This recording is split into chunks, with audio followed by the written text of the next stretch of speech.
Thân chào cả nhà, không nên xem chùa đâu đó. Nhớ đăng ký, like, comment để ủng hộ team nha. Ngày siêu bão đổ bộ. Bạn cùng phòng trong cùng một phòng ngủ, đột nhiên đứng dậy khỏi ghế sofa, nói ngày tận thế đang đến nghĩa trang trung tâm mua sắm là đủ rồi. Tôi khuyên cô ta rằng trật tự xã hội vẫn còn đó. Bây giờ đi sẽ chỉ bị coi là trộm cắp. Bạn thân sau khi nghe của Nhiên không đi, ai ngờ Lâm lại là không đồng mua một đống vật tư về. Ăn cay cả ngày. Vì vậy, bạn thân ghét tôi, nói rằng tôi đã chặn đường cô ấy trở thành nhân vật chính, hạ tôi từ độ cao 18 xuống. Mở mắt lần nữa, tôi trở lại ngày đầu tiên của siêu bão. Mộng lát nữa chúng ta cùng cửa đối diện đi mua không đồng. Bạn chuẩn bị đi. Tôi bị giọng nói của Trần Lâm đánh thức, nhanh chóng đứng dậy nhìn ra ngoài cửa sổ. Bên ngoài mưa tầm tã, mực nước đã đến thắt lưng của nam giới trưởng thành. Tôi được tái sinh. Tôi được tái sinh vào ngày đầu tiên của cơn mưa. Đời trước chính là thời điểm này, lần đầu tiên gặp phải mưa lớn chưa từng có. Hệ thống thoát nước bị tê liệt trực tiếp. Sở thành phố đang sửa chữa hoặc đang sửa chữa. Mọi người khác trên đường chỉ có thể ở trong nhà, giao tiếp qua mạng. Thế là rất nhanh liền xuất hiện một đống lời đe dọa. Nghe bài phát biểu, mưa này không phải tối qua mới bắt đầu rơi sao? Sao lại ngập đến hơn 1 mét rồi? Dường như vẫn chưa có xu hướng giảm bớt. Sẽ không phải là ngày tận thế chứ? Thật tệ, lần này vừa đi ra ngoài một chuyến, ngoài 1 mét không phân biệt người và động vật, trong nước hình như còn có sinh vật lạ. Thật kinh khủng, vật tư của tập đoàn không đến nhà. Giờ thì sao? Chúng tôi cũng không có cách nào, chỉ có thể ở trong nhà xem kịch, lướt video để giết thời gian. Nói về video, gần đây đổi điện thoại mới lướt video của Nhiên rõ ràng. Mọi người mua cái mới cái cũ đều xử lý như thế nào? Chiếc iPhone 13 của tôi, tin chuyển đến nhà để thu hồi hơn 3.200. Nhà họ giá cả hợp lý, gọi tiền nhanh và nhanh. Bây giờ chuyển tiếp không chỉ nhận điện thoại di động, ngay cả các thiết bị máy tính như các đồ họa máy chủ. Ngoài ra còn có các mặt hàng xa xỉ như túi Envy và đồng hồ có thể tái chế. Lợi dụng cái cũ vẫn còn giá trị, nhanh chóng tìm chuyển tái chế là được rồi. Trần Lâm vốn là một người yêu thích tiểu thuyết ngày tận thế. Tôi thích loại chuyện tình ngày tận thế đó hơn. Ngày tận thế nào? Căn cứ trưởng để tranh giành. Tôi đã mở ra một cuộc chiến mới. Tôi được tái sinh với một túi không gian, trở lại trước khi bố mẹ sinh em. Dù sao anh chàng này. Đó là tin vào tất cả những lời nói về ngày tận thế. Yên lặng không đến nửa ngày.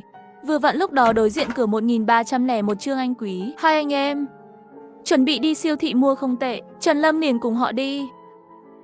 Quyết định đi cùng nhau, còn mạnh mẽ mời tôi đi cùng. Lúc đó tôi cũng tốt bụng khuyên Lâm. Tôi nghĩ còn quá sớm để nói đó là ngày tận thế. Có lẽ chỉ là vài ngày mưa thôi. Nó sẽ sớm dừng lại. Nếu bạn mua với giá không đồng ngay bây giờ, vậy có gì khác với trộm cắp? Trả lại 10.000 không nói. Cho dù lần này thật sự là kết thúc, chúng ta cũng không nên đi bây giờ. Bây giờ trật tự xã hội vẫn còn đó. Ngay cả chính thức cũng đang tích cực giải cứu. Bây giờ nên kiên nhẫn chờ đợi. Bạn xem nếu không đợi thêm vài ngày nữa, 1 tuần nữa nếu trời vẫn mưa, vậy bạn muốn tôi làm gì thì tôi sẽ làm, dưới sự chăm chỉ của tôi. Cuối cùng cũng để lại Trần Lâm. Hắn cũng quyết định tạm thời không đến siêu thị. Đủ rồi, bởi vì chúng ta không ra ngoài. Bên kia cửa là Trương Anh Quý và Lý Ngưu, mang theo 2 người phụ nữ của 1304, ra ngoài trong mưa lớn, mãi đến hơn 5 giờ mới về. Tiếng ồn ào luôn đổ chuông trong hành lang. Chúng tôi nhận thấy qua mắt mèo điện tử ở cửa. Bên kia của thật chuyển về rất nhiều vật tư. Mấy ngày tới, bạn thân Lâm chưa bao giờ cho tôi một cái nhìn tốt. Ngay cả bữa ăn tôi nấu cho hắn ngã thẳng xuống đất và chỉ vào tôi và bắt đầu phàn nàn. Nếu không phải bạn ngăn cản tôi, bây giờ tôi không muốn ăn cơm trắng này đâu. Và bắp cải, đúng là bây giờ trong nhà chỉ có một ít gạo bắp cải, những thứ bền như khoai lang, không có rau tươi. Nhưng nếu những thứ này tiết kiệm một chút để ăn, cũng đủ cho hai ta ăn hơn nửa tháng rồi. Nhưng Trần Lâm không hài lòng với điều này. Cho đến ngày thứ 5 của cơn mưa, đối diện cửa 1301 lại còn truyền đến mùi lẩu. Lần này Trần Lâm cuối cùng là không nhịn được muốn đi ăn cơm rồi. Ai biết hai nữ hàng xóm của 1304 đến sớm rồi, họ còn làm nhục Trần Lâm. Nói cô ta không đi mua với giá không tệ, bây giờ lại còn muốn ăn đồ ăn miễn phí. Nói xong thái độ của nữ chủ nhân đen Trần Lâm đuổi ra ngoài. Động thái này cũng khiến tâm trạng tiêu cực của Trần Lâm đạt đến đỉnh. Hắn chạy thẳng về nhà, và tôi đang đứng bên cửa sổ. Sửa chữa cửa sổ bị hỏng này, ai ngờ cô ta hét vào mặt tôi những cơn ác mộng ngay sau lưng tôi. Tất cả là do bạn, bởi vì bạn ngăn tôi đi mua không tệ. Điều đó khiến tôi không thể trở thành nữ anh hùng của ngày tận thế. Sau khi nói xong, cô ta đẩy tôi từ phía sau. Tôi đã rơi từ tầng 13. Chết trong sự bẩn thỉu vĩnh viễn đó. Bạn điếc à? Gửi cái gì? Tôi bảo bạn tìm một cái túi lớn. Bạn tìm thấy chưa? Lát nữa chúng ta còn phải đi giả vờ nhảy nữa. Giọng nói không thích của Trần Lâm làm gián đoạn cuộc học của tôi. Lần này tôi chắc chắn sẽ không ngăn cản nữa. Cô ta đi mua với giá không tệ rồi. Dù sao hắn như vậy muốn làm nữ chủ. Vậy thì tôi cũng chỉ có thể tôn trọng số phận của người khác. Siêu bão đổ bộ. Bạn cùng phòng ở tầng 3 cùng lúc với tôi. Bởi vì đời trước, tôi đã chặn ý tưởng mua không tệ của cô ấy và người hàng xóm bên kia, nhưng là không đồng mua một đống lớn vật tư về. Qua đó tiêu diệt hắn trở thành cuối cùng. Kịch bản của nữ diễn viên chính mở lại, mắt tôi trở lại ngày đầu tiên của siêu bão. Lần này nếu hắn muốn làm nữ chính, vậy thì tôi chắc chắn sẽ không ngăn cản cô ta. Tôi đã tìm ra cách rồi. Sớm thôi, tôi liền lục tung một cái túi dệt khổng lồ từ phòng. Lâm, hình như tôi đến đây rồi, không được khỏe lắm, tôi sẽ không đi với các bạn nữa. Trần Lâm sau khi nghe xong vẻ mặt không thích ngày tận thế đều đến rồi. Tại sao bạn lại khoa trương như vậy? Thật sự không được, ngấm nước thì sao? Nếu bạn không đi, đến lúc đó đừng hối hận. Vật tư tôi không thể chia cho bạn. Thấy tôi vẫn thờ ơ. Cuối cùng hắn cũng chỉ có thể rời đi. Ngay cả rời khỏi cửa đá, còn bị hắn mạnh một tiếng đóng lại. Thật ra bản thân duyên đủ, có Trương Anh Quý và Lý Ngư bảo vệ hắn. Về mặt lý thuyết, ngay cả khi tôi không đi, đối với Trần Lâm mà nói chắc cũng không quan trọng lắm. Nhưng tôi biết, thực ra Trần Lâm đang đợi khi gặp nguy hiểm, dùng tôi làm lá chắn. Sau khi cô ta đi, tôi mở camera giám sát mắt mèo ở cửa. Tôi thấy cô ta đi thẳng đến cửa đối diện 1301. Thông qua thiết bị vô tuyến, tôi mơ hồ có thể nghe thấy âm thanh đối diện đang nói chuyện ở cửa.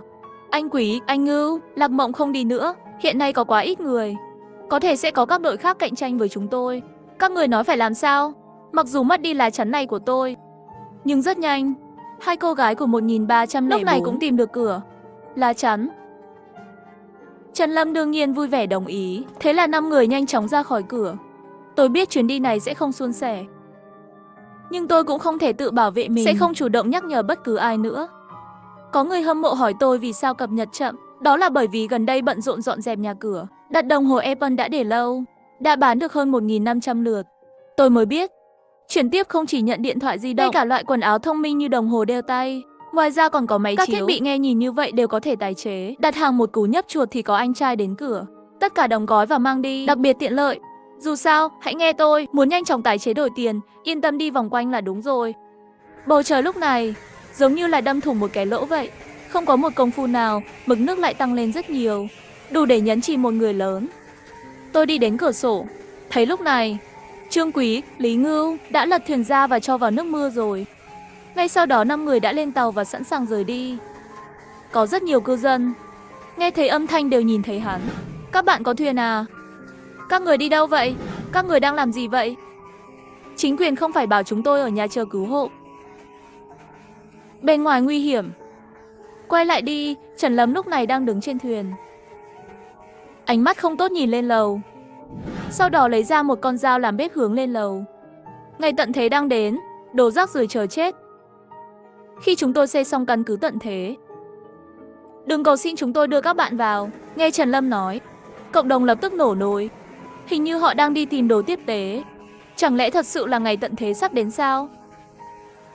Họ có thuyền, nhưng chúng ta phải làm gì đây?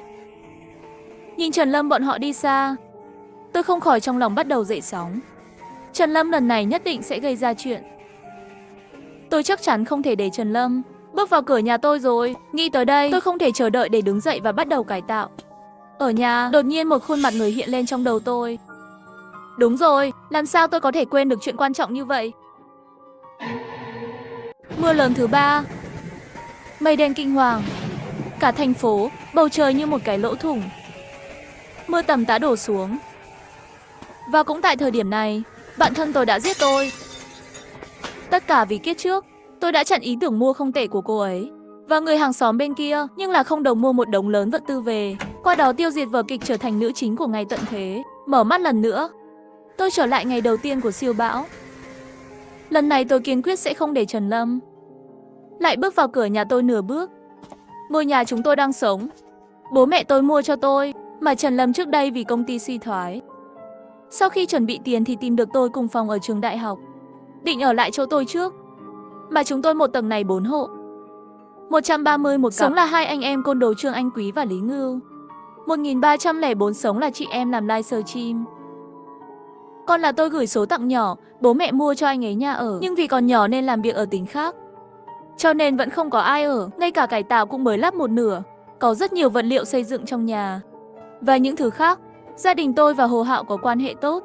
Cho nên nhà hắn còn đặc biệt tặng tôi một cái chìa khóa, để tôi đến nhà họ khi thuận tiện. Nghĩ tới đây, tôi trực tiếp lấy điện thoại ra, tìm số WeChat. Nhưng điện thoại đột nhiên không hoạt động. Tin nhắn sao cũng không gửi được.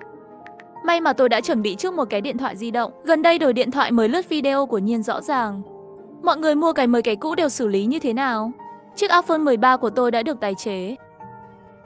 Hơn 3.200 nhà họ giá cả hợp lý, gọi tiền nhanh và nhanh. Bây giờ chuyển tiếp không chỉ nhận điện thoại di động, ngay cả thiết bị chụp ảnh như máy ảnh kỹ thuật số. Ngoài ra còn có các mặt hàng xa xỉ như túi Envy và đồng hồ có thể tái chế. Lợi dụng cái cũ vẫn còn giá trị, nhanh chóng tìm chuyển tái chế là được rồi. Vì vậy, tôi nhanh chóng sử dụng điện thoại di động gửi tin nhắn cho Hồ Hạo. Cứu hộ. Sau khi nhận được, tôi dùng chìa khóa dự phòng để mở cửa nhà anh ta. Mất khoảng nửa tiếng. Sau khi kiểm tra nguồn cung cấp thông minh của anh ta, mất gần nửa tiếng nữa. Chuyển tất cả vật tư có thể sử dụng vào nhà tôi. Sau khi khóa cửa trái tay, tôi trực tiếp dùng 2 thanh đơn, chặn cổng, thêm vài thanh thép nữa để gia cố. Nhà tôi mở cửa. Ngay cả khi ai đó cố gắng đột nhập, cũng sẽ bị mấy thanh thép này kẹt lại. Đề phòng, tôi cũng sẽ chuyển cái cưa điện từ căn phòng nhỏ, đặt ở lối vào. Như thế này, nếu thật sự gặp phải người xấu xa, chắc cũng không dám xông vào. Nói cho tôi biết, nhà anh ấy có mấy hộp nến. Ngoài ra còn có gà quay đóng gói chân không, và mấy gói mì gạo, ngũ cốc và dầu. Thậm chí còn có mấy gói thịt xông khói hương vị Tứ Xuyên và 2 hộp trái cây khô. Trước khi gửi nhỏ mình cũng mua mấy hộp. Gửi nồi tự làm nóng và mì gói đến đây. Vốn là định 2 ngày nữa quay lại nhìn chằm chằm, trang trí tự ăn. Không ngờ làm gián đoạn kế hoạch của mọi người. Bây giờ tất cả đều rẻ hơn tôi rồi. Lúc này đã tối rồi. Tôi biết sẽ có vô số trận đấu. Tôi phải nghỉ ngơi. Chưa đầy 48 giờ sau khi mưa lớn bắt đầu ở kiếp trước. Mưa lớn 72 tiếng cắt lưới điện, cắt khí đốt tự nhiên. Mưa lớn trên cả nước. Chính thức thiếu nhân lực, nhưng chắc chắn cũng đang trên đường đến. Nghĩ đi. Tôi không dám về phòng ngủ. Lo lắng bản thân không kịp thời nghe được động tĩnh bên ngoài. Thế là ôm một cái chăn, cầm một con dao, nhèo mắt trên ghế sofa. Cũng không biết ngủ bao lâu, tôi bị đánh thức bởi một tiếng hét thảm thiết. Tiếng kêu này xuyên qua đêm mưa, nghe được tôi không khỏi sợ hãi. Hình như là âm thanh của chị em 1304.